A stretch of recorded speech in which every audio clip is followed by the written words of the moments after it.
지난주 일본에서 예수를 믿는다는 것 때문에 순교하신 분들의 발자취를 따라서 순례길을 다녀왔습니다. 가장 기억에 남는 것 중에 첫 번째는 일본인 목사님 부부가 두 분 다 목사님이신데 나오셔서 앞에 강단에 저희들 앞에 바짝 나오셔서 그동안 우리나라를 전쟁으로 침략하고 사람들을 죽이고 또 징용으로 끌고 가서 못된 짓 한 것에 대해서 사죄 드린다고 하는데, 제가 1순위로 가장 미워하는 민족이잖아요. 예? 용서하려고 해도 잘 안 돼. 독도는 우리 땅 할 때마다 그럼 우리는 다시마요, 쓰시마는 우리 땅이다. 정치인들이 그렇게 했으면 좋겠는데 어쨌든 그런 마음이 저에게 없지 않아 있어요. 근데 그분들이 그렇게 정중하게 사죄를 하는데 그냥 감동이 되는 거예요. 마음에 그냥 이루 말할 수 없는 감동이 이렇게 밀려오고, 또 우리 지방에 또 인천 기독교 연합회장으로 신용대 목사님이 나가서 그분들에게 답사를 하는데 이루 말할 수 없는 감동이 밀려왔어요. 두 번째로 제 마음속에 기억나는 자리는 여러 자리 중에 프로토콜 신부님들이 23명이 순교하는 자리에 예수를 믿는다는 그 이유 하나만으로 사형장으로 끌려가는 거예요. 근데 거기서 그분들에게 시종 들고 그분들에게 하던 아주 어린아이, 그 어린아이가 그러면 나도 그 길을 같이 가야 된다고, 그리고 그 길을 따라가는 거예요. 그래서 결국 사형장에서 죽었지만 이 간수가 어린아이, 너무 어린아이니까 너 예수를 안 믿겠다고 고백하면 살려주겠다고. 근데 이 아이가 나도 예수 믿어요. 그러면서 그 길을 걸어가고 28분의 일본인과 프로토콜 신부들의 그 조각상이 있는데 그 조각상에는 하늘을 바라보고 그리고 발이 공중에 떠 있듯이 그렇게 조각을 했어요. 저는 그걸 보면서 제 가슴 속에 묻는 거예요. 앞으로 하나님이 불러주시는 날까지 내 마음속으로 예수를 믿는다고 하는 게 부끄러움 없이 배교하지 아니하고 그렇게 갈 수 있을까?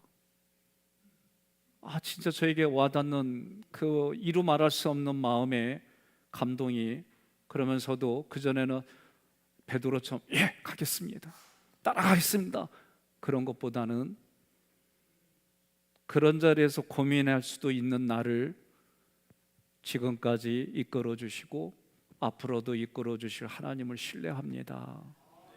그러니까 난 사도 바울이나 또는 베드로나 또는 에스겔 선지자가 얘기한 것처럼 주님이 아십니다.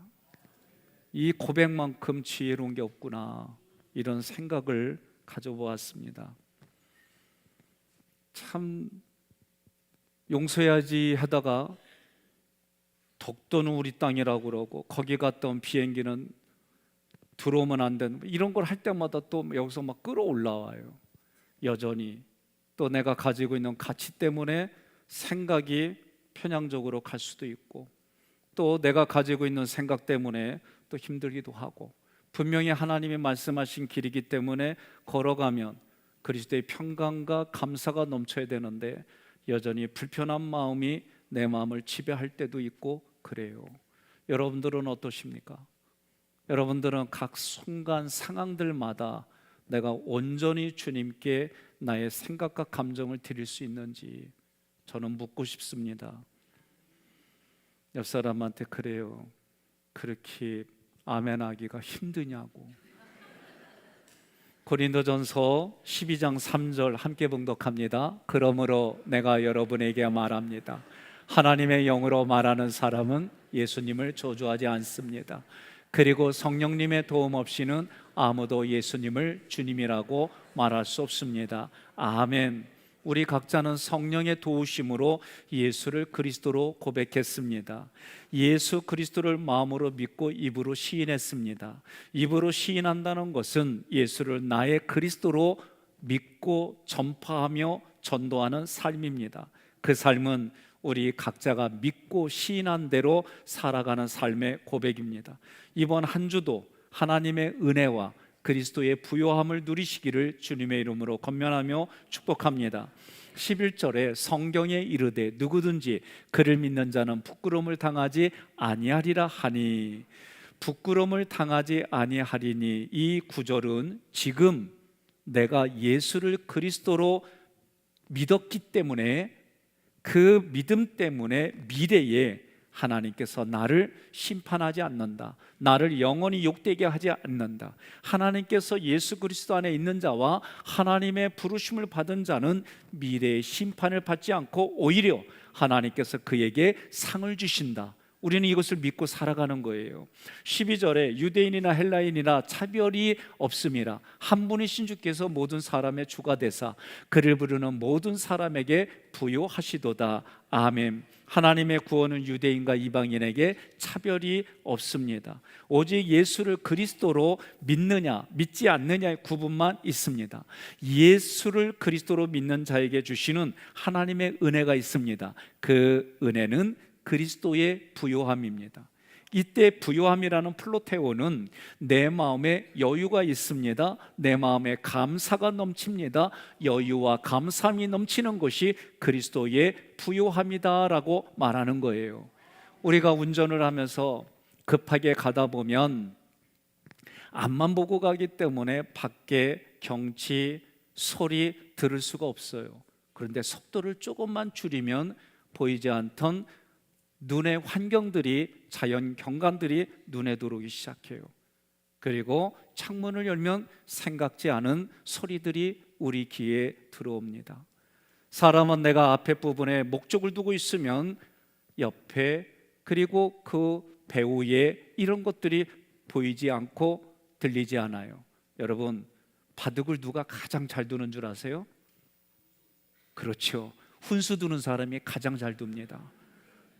아무리 잘 두는 사람일지라도 옆에서 보는 사람이 그렇게 잘 둬요. 옆 사람한테 그러시오, 당신도 그러시냐고. 예? 우리가 살아가는 삶의 자리에 그리스도의 부요함이 넘친다는 것은 그 어떤 것도 비교할 수가 없는 거예요. 13절에 누구든지 주의 이름을 부르는 자는 구원을 받으리라.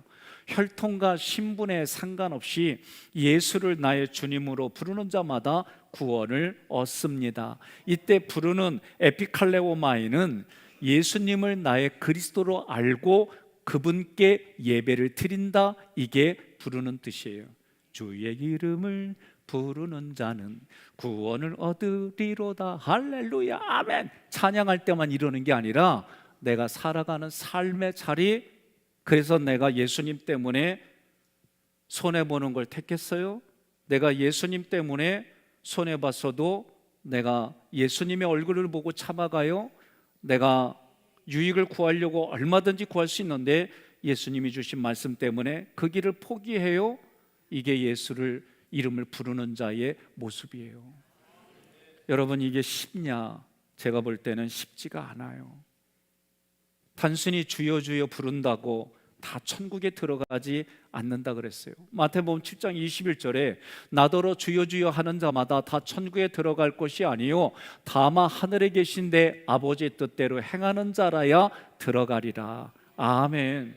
그러니 저는 그 꼬마가, 아무런 보잘것없는 그 꼬마가 신부님들이 끌려가는 그 길을 가지 않아도 되는데 그 길을, 자기도 예수님을 그리스도로 부르는 신자이기 때문에 그 길을 따라간다는 거예요.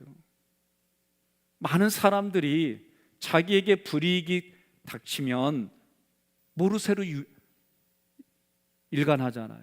대통령으로부터 이 살아가는 이 나라의 많은 말단에 있는 공무원까지 보면 자기가 불리하다 그러면 모른대요. 옆에 분에 여쭤봐요. 진리를 아냐고. 그랬더니 뭐라고 그래요? 모른다 그러면 이건 문제가 되는 거예요. 진리는 예수 그리스도예요. 정말 내가 어떤 자리에도 내가 예수 믿는 사람입니다. 내가 예수를 알고 있습니다. 내가 예수님을 대응하는 삶을 살아갑니다. 이 고백은 여러분과 저의 고백이 되어야 될 줄로 믿습니다. 지금 주의 이름을 부른다는 뜻은 예수님께서 나의 주인이심을 믿고, 그리고 공개적으로 진술하며 하나님께서 원하신 뜻대로 살아가는 사람이에요. 그리하면 미래에 그렇게 한 사람들마다 구원을 받습니다. 그가 누구입니까? 옆 사람한테 그가 누구입니까? 물어보면 대답해요. 나요. 그러세요. 누구세요? 예. 누가 예수 그리스도의 이름을 부릅니까? 내가 예수 그리스도의 이름을 부릅니다. 우리는 그런 고백하며 살아가는 거예요. 11절부터 13절까지 하나님께서 믿는 자에게 세 가지 축복을 주셨습니다. 첫째는 11절에 예수 그리스도가 재림하는 날에 영원히 부끄러움을 당하지 않는 거예요. 우리는 재림하실 예수님 앞에 신부의 예복을 입고 신랑이신 예수 그리스도를 영접합니다. 그러나 예수를 그리스도로 영접하지 않는 이들은 하나님의 의이신 예수 그리스도의 세마포로 가리움을 받지 못하기 때문에 영원히 부끄러움을 당한다는 거죠. 두 번째로 12절에 예수를 그리스도로 부르는 자들에게는 그리스도의 부요함이 넘칩니다. 제가 몇 년 전에 여쭤봤어요. 자기는 그리스도의 부요함이 넘친대. 근데 내가 물어봤어요. 그리스도의 부요함이 뭐요? 그러니까 말을 못해. 여러분은 말을 할 수가 있죠? 그리스도의 부요함이 뭐요? 문자적으로 예수가 내 안에 있기 때문에 내 마음에 여유가 있고 감사가 흘러넘치는 거예요. 이게 그리스도의 부요함이에요. 여러분 동의하십니까? 눈에 보이는 물질이 아니라, 물질 때문에 내가 마음에 여유가 있는 게 아니라 예수님 때문에 내 마음에 여유가 있고 예수님 때문에 내 마음에 감사가 넘치고 예수님 때문에 내가 그곳에서 그 아픈 것을 택할 수 있는 내면의 힘이에요. 우리가 여러분 교회에서 훈련을 받지요. 생각과 감정의 훈련을 받잖아요. 만져준 만큼 보이지 않는 심장의 근육이 생기잖아요. 심장의 근육이 생긴 만큼 내가 내면의 생각과 감정을 얘기할 수가 있거든요. 사춘기가 뭐예요? 예? 자기 자아를 찾는 시절이에요. 어느 관점으로 보느냐에 따라 사춘기가 다 다르게 해석해요. 어떤 분은 결혼을 이렇게 말했어요. 소프라노와 테너의 만남이다. 그건 음악가가 하는 얘기예요. 늘 맑다가 가끔 번개가 치고 소낙비가 내립니다. 그거는 일기예보관이 결혼을 그렇게 말하는 거예요. 다 자기의 생각과 직업과 살아가는 경험으로 해석하고 말해요. 그런데 성경은 예수 그리스도의 말씀으로 보고 예수 그리스도의 말씀으로 들리고 예수 그리스도의 말씀으로 말하고 예수 그리스도의 얼굴로 살아가라는 거예요. 옆 사람에게 얼굴을 보여주세요. 그러면서 한마디 하세요. 이게 예수님의 얼굴이야. 그러면서 응? 오늘 이렇게 했는데 나가면서 싸우겠어요? 나가가지고 함부로 말하겠어요? 그래서 이렇게 고백하는 게 중요한 거예요. 이 고백은요 자기의 삶의 책임이에요. 고린도후서 8장 9절 함께 봉독합니다. 여러분은 우리 주 예수 그리스도의 은혜를 알고 있습니다. 그리스도께서는 부유하셨지만 여러분을 위해 가난하게 되신 것은 그분의 가난을 통해서 여러분이 부유해지도록 하기 위해서였습니다. 아멘. 주의 이름을 부르는 자는 세 번째로 구원을 얻습니다. 14절로 15절의 말씀의 내용은 내가 주의 이름을 부르기까지 일련의 과정들을 기록했어요. 함께 봉독합니다. 그런즉 그들이 믿지 아니하는 일을 어찌 부르리요? 듣지도 못한 일을 어찌 믿으리요? 전파하는 자가 없이 어찌 들으리요? 보내심을 받지 아니하였으면 어찌 전파하리요? 기록된 바 아름답도다. 좋은 소식을 전하는 자들의 발이여 함과 같으니라. 아멘. 먼저 믿음이에요. 믿음은 여러분 하나님이 우리에게 주시는 은사예요. 그래서 믿음은 믿지 아니하는 일을 어찌 부르리요? 하나님께서 불러서 믿음을 주시거나 하나님께서 믿음을 주시고 우리를 불러요. 순서는 저는 어떤 부분이 되든 상관이 없어요. 하나님께서 성령을 통해 자기의 자녀들에게 믿음의 은사를 주십니다. 우리는 그 믿음의 은사를 가지고 있는 사람들마다 뭐가 나타나느냐? 봉사로 나타나는 거예요.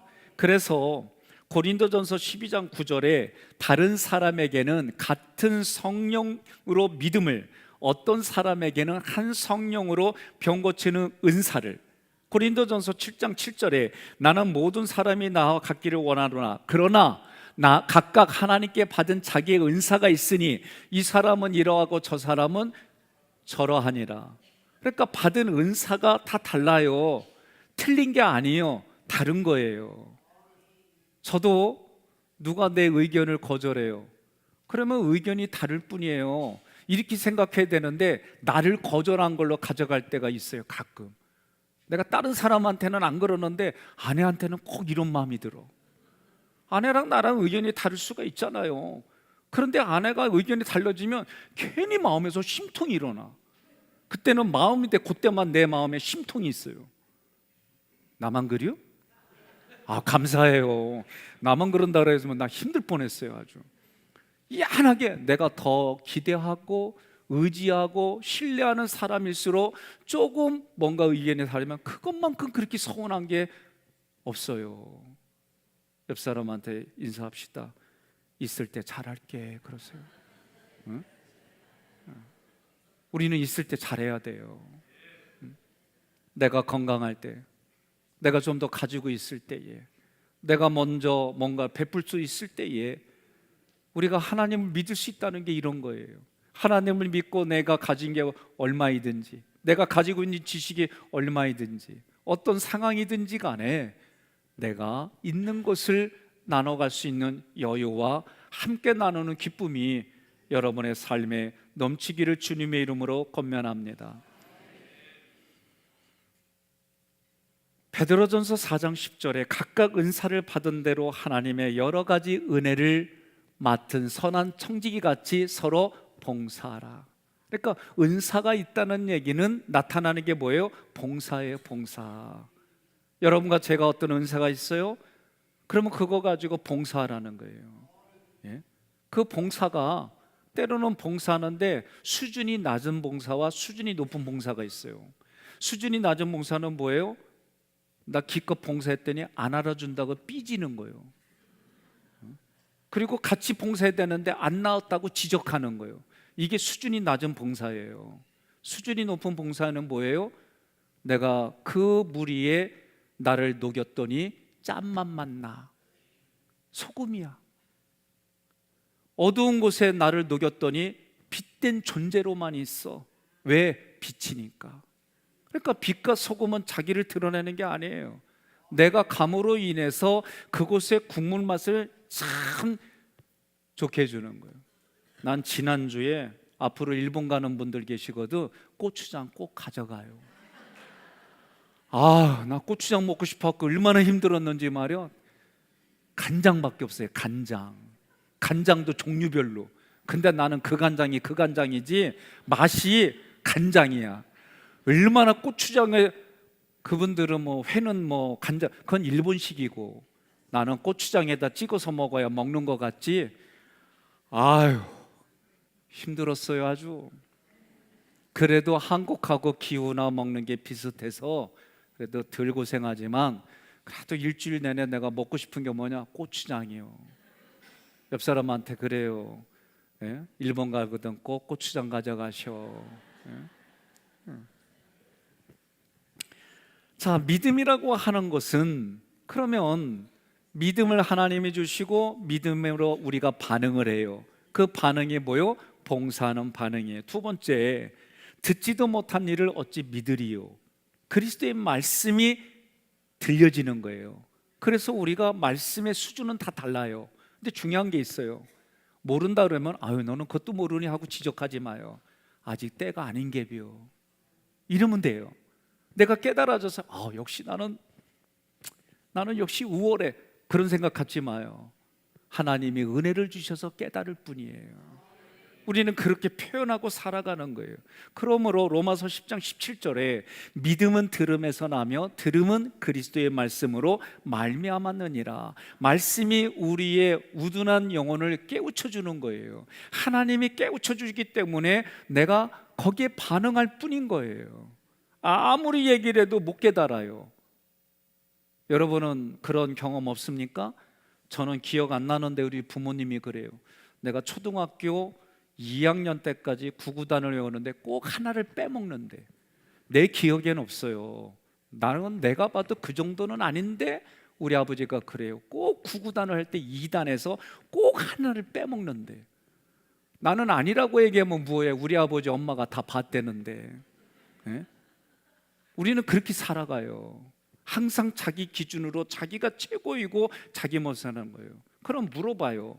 여러분이 오늘 교회 올 때에 거울을 보면서 화장을 하고 입술을 칠하고 아이섀도우를 하고 볼터치를 하고, 그런데 나는 궁금한 게 하나 있어요. 여성들이 화장을 하면 꼭 왜 이렇게 38선이 이렇게 구분이 가? 여기까지는 하얀데 여기서부터 색깔이 달라. 난 그게 늘 궁금해. 응? 난 안 해봐서 몰라요. 근데 너무 여기까지는 하얀데 여기서부터는 새카매. 그 이유를 모르겠어요. 예? 그런데 거울을 보면서 여러분 어떻게 해요? 언제 그만둬요? 그렇죠. 거울이한테 물어보잖아요. 거울아 거울아 이 세상에 가장 누가 이쁘니? 네가 가장 이뻐. 그 말 듣고 나오잖아요. 맞지요? 내가 만족할 때까지. 그러면 지금 이 자리를 천국으로 만들고 지옥으로 만드는 건 누구 몫이요? 자기 몫인 거예요. 동의하십니까? 예수님도 천국이 저기 있다 여기 있다가 아니라 너희 마음속에 있느니라. 세 번째로 그 하나님의 나라를 전도하는 거예요. 전파하는 자가 없이 어찌 들으리요. 전하지 않고는 견딜 수 없는 믿음의 마음이 생기는 거예요. 예수님도 마태복음 9장 35절에 예수님께서 모든 도시와 마을에 두리다니사 그들의 회당에서 가르치시며 천국 복음을 전파하시며 모든 병과 모든 약한 것을 고치시니라. 그러한 하나님의 나라를 위해서 하나님이 여러분과 저를 보냈어요. 우리 가정에 아이들의 부모로, 아내에게 남편으로, 남편에게 아내로 우리는 그 마음 가지고 사는 거예요. 여러분, 부부는 뭘로 살아요? 언약으로 사는 거예요. 언약으로. 사랑과 의리와 정은 아니요. 언약으로 사는 거예요. 언약. 그 언약을 지키려고 참기도 하고 그 언약을 깨치지 않으려고 내가 노력하기도 하고, 그게 부부애잖아요. 네? 근데 왜 이렇게 대답이 갑자기 안 해요? 부부는 사랑과 의리와 정으로 산다고 다 그 얘기를 하지만 스스로 그걸 못 지켜요. 언약을 지키려고 살 때에 하는 거예요. 저는 우리 권사님 중에 어느 한 분이 자기 신앙 고백을 해주셨어요. 목사님이 부부 얘기를 할 때마다 나는 참 정리를 하려고 했다는 거예요. 정리를 하려고 했다가 그 말씀 듣고 내가 잘하면 되지, 내가 조금 더 잘하면 되지, 그러면서 견뎌왔다는 거예요. 근데 그 얘기를 듣는데 제 마음속에 와닿는 울림이 있어요. 네? 우리의 신앙의 기본 골자는 내가 내 영혼이 소성케 되어진 다음에 내 배우자에게 잘하고 내 자녀에게 잘하고 결혼하지 않은 자녀는 부모님에게 잘하고, 그래서 너와 내 집이 구원을 받고 교회 공동체 안에 믿는 사람에게 잘하고 그 다음에 교회 밖의 이웃들에게 잘해야 되는 거예요. 이게 순서예요. 밖에서는 잘하는데 자기 배우자에게는 못해요. 밖에서는 잘하는데 자기 가정에서는 못해요. 그게 무슨 의미가 있어요? 저는 그 의미 없다고 보는 거예요. 나라 잃고 난 다음에 나라 얘기하면 뭐예요? 예? 오늘 정치인분들이 몇 분 계셔서 하나 둘 셋 넷 다섯, 제 눈엔 5분이 계세요. 예? 우리 김수경 청년까지 해가지고 5분이 딱 계시는데 당이 다 달라요. 제가 아까 앉아가지고 하나님 어찌하오리까, 다 당이 다른데 내가 어찌하면 좋겠습니까 하나님, 그러면서 잠깐 묵상하는데 그리스도 안에서 다 한 자녀다, 그 마음에 딱 들어오는 거예요. 그러니까 내가 순간 누가 됐어요? 이쪽은 비 오는 날 우산 파는 자녀고, 이쪽은 날씨 좋은 날 항아리 파는 자녀고, 그러니 내가 어느 한쪽만 얘기할 수 있어? 예? 비 오는 날에다고 항아리 많이 팔았다고, 우산은 배 곱는 거예요. 비 오는 날만 맨날 오라고 얘기를 하면 여기는 항아리 못 팔아. 이 마음을 아실란가? 예? 여러분, 제가 2부 때도 그런 얘기를 했어요. 나는 우리나라의 정치가, 제가 일본 사람의 그 사과하는 모습을 보고 서로 경쟁해서 어느 자리를 맞이하면 대통령의 자리로부터 동장에 이르기까지 되기 전엔 열심히 선한 방법으로 싸우고 되고 나면 안 된 분들이 잘 도와서 이 나라의 자주국방, 자주독립, 자주경제를 함께 가면 어떨까? 예? 서로가 힘 있는 자리에서 죄송합니다, 내가 잘못했습니다, 잘하겠습니다, 그 한마디 하면 서로의 마음이 민족과 민족 간에, 나라와 나라 간에, 문장과 문장 간에, 개인과 개인 간에 이런 일이 이루어지지 않을까? 오늘은 제가 2부 때 왜 이 얘기를 했는지 3부 때 내가 이해했어요. 이제 사랑하는 성도 여러분, 보냄을 받았다는 얘기는 자기에게는 사명이 있다는 얘기죠. 보내심을 받지 아니하였으면 어찌 전파하리요?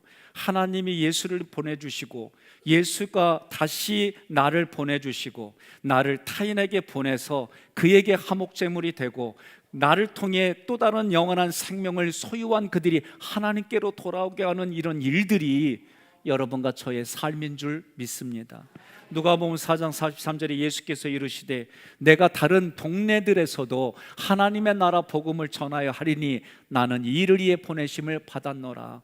하나님께로부터 보내심을 받은 예수님이 고린도전서 1장 17절에 그리스도께서 나를 보내심은 세례를 베풀게 하려 하심이 아니요 오직 복음을 전하게 하려 하심이로되 말의 지혜로 하지 아니함은 그리스도의 십자가가 헛되지 않게 하려 함이라. 아멘. 이 모든 것이 무엇을 위한 거예요? 복음을 위한 거예요.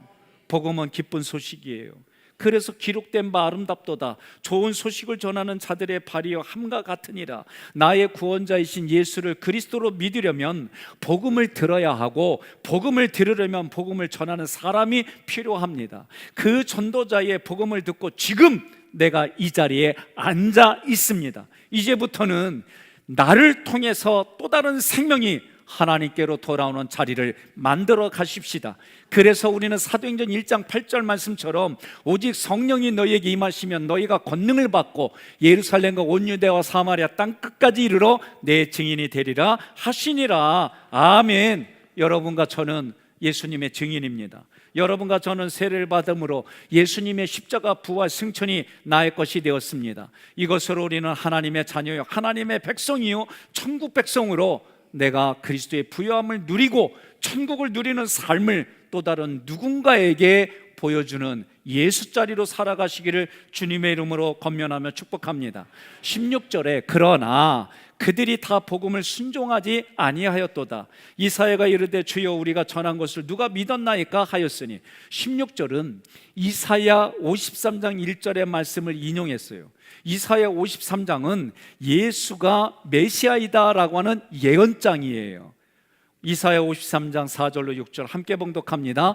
그는 실로 우리의 질고를 지고 우리의 슬픔을 당하였거늘 우리는 생각하기를 그는 징벌을 받아 하나님께 맞으며 고난을 당한다 하였노라. 그가 찔림은 우리의 허물 때문이요 그가 상함은 우리의 죄악 때문이라. 그가 징계를 받음으로 우리는 평화를 누리고 그가 채찍에 맞음으로 우리는 나음을 받았도다. 우리는 다 양 같아서 그릇 행하여 각기 제 길로 갔거늘 여호와께서는 우리 모두의 죄악을 그에게 담당시키셨도다. 아멘. 유대인들은 이 구약, 예수님이 계실 때는 구약 성경밖에 없었어요. 예수님 계실 때에 이들은 구약의 성경을 너무나도 잘 알고 있었어요. 안식일마다 읽고 들었고 알고 있었습니다. 이사야는 고난받는 종에 대한 메시지를 선포했지만 남유다 백성들은 믿지를 않았습니다. 듣지도 않았습니다. 이와 같이 유대인들에게 복음이 선포되었지만 그들은 믿지 않았습니다. 이사야 53장 8절 함께 봉독합니다. 그가 체포되어 신문을 당하고 끌려갔으나 그 세대 사람들 중에 그가 죽임을 당하게 된 것이 자기들의 죄 때문이라고 누가 생각했겠는가? 아멘. 이렇게 생각한 사람은 유대인 중에 아무도 없었다는 거예요.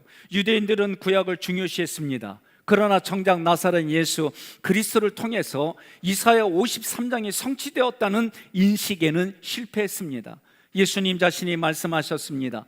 요한복음 5장 39절에 너희는 성경에서 영원한 생명을 얻는 줄로 생각하고 성경을 부지런히 연구하고 있는데 바로 이 성경이 나를 증거하고 있다. 구약에도 오실 예수를 증거하고 있습니다. 그 오신 예수님을 쓴 것이 공간복음서예요. 그리고 예수님과 함께 먹고 마시고 생활했던 사도들이 쓴 것이 서신서예요. 그 예수님이 승천하시고 다시 재림지로 오신다는 말씀이 요한계시록에 한 가지 약속만 남았습니다. 여러분, 유대인들은 구약 성경을 하나님의 말씀으로 인식했습니다. 그러나 그 구약으로 예수 그리스도를 만나는 데는 실패했습니다. 분명하게 이사야 선지자를 통해서 바벨론 포로가 되었던 이스라엘 백성들이 고국으로 돌아온다는 소식을 들었어요. 똑같은 예언의 말씀으로, 그 구약의 말씀으로 사탄의 포로가 되었던 이들이 예수 그리스도의 십자가를 통해 자유인으로 돌아온다는 소식은 믿지 않았어요. 지금은 어떨까요? 지금도 마찬가지예요. 저도 잘못된 정보를 들을 때가 있습니다. 그래서 그것과 관련된 분들에게 확인을 합니다. 그러면 인지 오류가 있을 때가 있어요. 출처가 분명하지 않을 때가 있어요. 출처가 분명한 걸 가지고 그것에 대해서 논의합니다. 그리고 여러분들에게 저는 늘 얘기해 왔어요. 나는 교회를 지키는 목사입니다. 하나님의 나라를 지키는 목사입니다. 여러분의 신앙생활을 지키는 목사입니다. 그렇기 때문에 이 일에 위배되면 어느 정당이든 나는 얘기합니다. 이제 여러분들이 이 얘기는 귀 따갑게 들었을 거예요. 우리는 무슨 당이요? 그렇죠. 이게 보이지 않는 가스라이팅이에요. 응? 우리는 예배당이에요. 우리는 보혈당이고. 동의하십니까? 17절 그러므로 믿음은 들음에서 나며 들음은 그리스도의 말씀으로 말미암았느니라. 오직 그리스도의 말씀을 들어야만 믿음이 생깁니다. 그리스도의 말씀은 그리스도가 나를 위해 행하신 사건입니다. 믿음이라는 건 삼일체 하나님이 나를 위해 행하신 일들이 믿어지는 거예요. 그 사건은 십자가 부활 승천, 줄여서 십부승입니다. 십자가의 사건, 부활의 사건, 승천의 사건은 어떤 의미가 있느냐? 로마서 4장 25절 함께 있습니다. 예수는 우리가 범죄한 것 때문에 내줌이 되고, 이게 십자가의 사건이에요. 또한 우리를 의롭다 하시기에 살아나셨느니라. 이게 부활의 사건이에요. 히브리서 4장 14절 그러므로 우리에게 큰 대제사장이 계시니 승천하시니 곧 하나님의 아들 예수시라. 우리가 믿는 도리를 굳게 잡을지어다. 자, 십자가 부활 승천은 이런 뜻이에요. 예수님께서 나를 위해 죽으신 십자가의 사건은 나를 죄인의 신분에서 하나님 나라의 자유인으로 바꿔주신 거예요. 이게 십자가의 사건이에요. 죄인에서 자유인으로 바꿔주셨어요. 부활의 사건은 하나님께서 자신의 능력으로 예수를 죽은 자 가운데 살려주심으로 나를 죄인에서 의인으로 칭함을 불러주신 거예요. 그러니 부활의 사건은 죄인인 나를 의롭다라고 불러주신 거예요. 승천은 무엇이냐? 예수님께서 나의 처소를 준비해 주시려고 승천하시고 또 다른 보혜사 성령님을 내 마음 가운데 보내주셨습니다. 하나님 보호자 옆에 그 존귀한 자리가 예수님의 자리고, 그 예수님의 옆에 자리, 존귀한 자리가 여러분과 저의 자리예요. 결국 승천은 여러분과 저를 존귀한 자로 여겨주는 거예요. 내가 존귀한 자로 대접받으려면 다른 사람을 존귀한 자로 대접하시기를 바랍니다. 그러면 존귀한 자로 여러분들이 대접받게 돼 있어요. 나는 이러한 십자가 부활 승천을, 이러한 것을 마음으로 믿고 입으로 시인하기를 결단합니다. 결단하는 모든 성도 여러분들마다 주님의 임재가 축복으로 나타나기를 축복합니다. 오늘 말씀을 PPT로 정리해봤습니다. 주의 이름을 부르는 자는 구원을 받으리라. 본문은 차별 없는 구원의 은혜와 복음이 전파되는 원리를 설명합니다. 11절로 13절에 주의 이름을 부르는 자에게는 축복이 임합니다. 1. 예수를 믿는 자는 미래에 있을 심판의 날에 영원히 부끄러움을 당하지 않습니다. 2. 주를 부르는 모든 자에게 차별 없이 그리스도의 풍성한 부요함이 임합니다. 3. 주의 이름을 부르는 자는 구원을 얻습니다. 14절로 17절에 믿음은 복음을 전파하는 과정을 통해 우리 안에 하나님이 주신 은혜의 선물이에요. 1. 믿음은 그리스도의 말씀을 들음에서 나며 들으려면 전파하는 자가 있어야 합니다. 2. 하나님은 복음을 전하게 하시려고 우리를 세상 속으로 먼저 보내셨습니다. 3. 우리는 십자가 부활 승천의 사건을 전파하여 또 다른 생명을 살리는 증인의 삶을 살아야 합니다. 이러한 성경의 말씀의 내용을 하나님께서 우리 마음의 생각에 기록하여 주심을 믿고 우리가 다 같이 믿음으로 고백하겠습니다. 나를 구원하시기에 먼저 찾아오신 하나님의 사랑을 기억하며 하나님 나라와 그리스도의 부요함을 나누는 삶을 살겠습니다. 아멘.